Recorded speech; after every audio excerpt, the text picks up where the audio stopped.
Mes collègues regroupés autour de la bannière donc, de l'Un pour tous, nous sommes heureux de vous accueillir pour ce Facebook Live. Ce soir, nous aborderons plutôt les solidarités, qu'elles soient humaines ou territoriales. Un sujet, donc, je dirais, fondamental lorsqu'on sait que le département, c'est un acteur social de proximité. On intervient auprès d'une personne, on fait une évaluation, la situation de la personne avec elle et sa famille.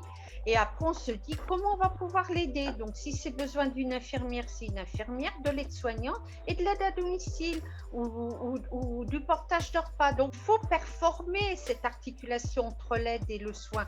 Je rappelle que les 75 ans et plus dans le département, c'est 52 000 personnes, c'est 8% de la population.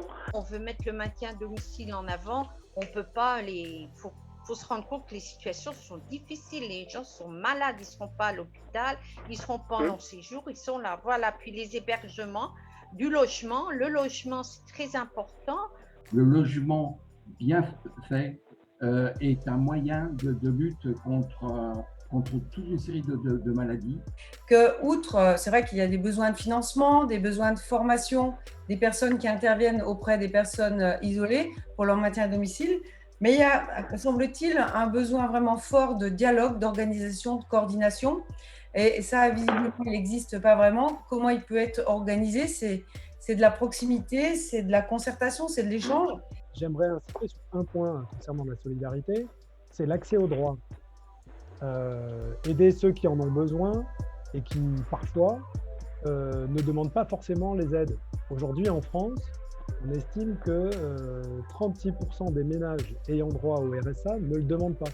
Plus urgent d'aider ces personnes plutôt que de les stigmatiser en parlant d'assistanat ou de fraude. J'ai retenu un mot qui est revenu dans plusieurs des interventions de nos grands témoins ce soir, c'est le mot complémentarité.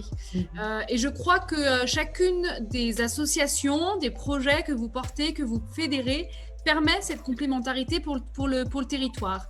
Et il y a, je crois, un acteur qui doit être la pierre angulaire, qui doit être au cœur du projet de solidarité, de l'action sociale, c'est bien évidemment le département. Il faut réduire les délais d'instruction, notamment à la MDPH, c'est la maison d'accueil des personnes en situation de handicap.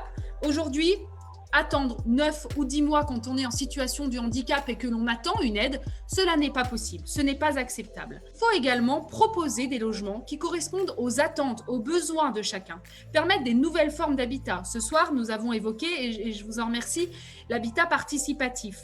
Il y a d'autres formes aussi d'habitat qui sont complémentaires à celle-là et qui permettent à chacun de pouvoir, à différents stades de sa vie, trouver un endroit où on est bien. Moi, j'ai noté quelques mots comme ça qui sont ressortis.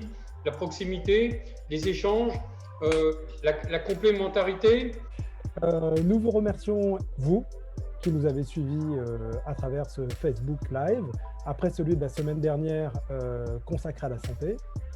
Cette nouvelle session était consacrée donc à la solidarité. Nous vous en proposerons une nouvelle mercredi prochain à 18h30. Sur le thème de la transition écologique. Nous vous attendons nombreux, comme ce soir.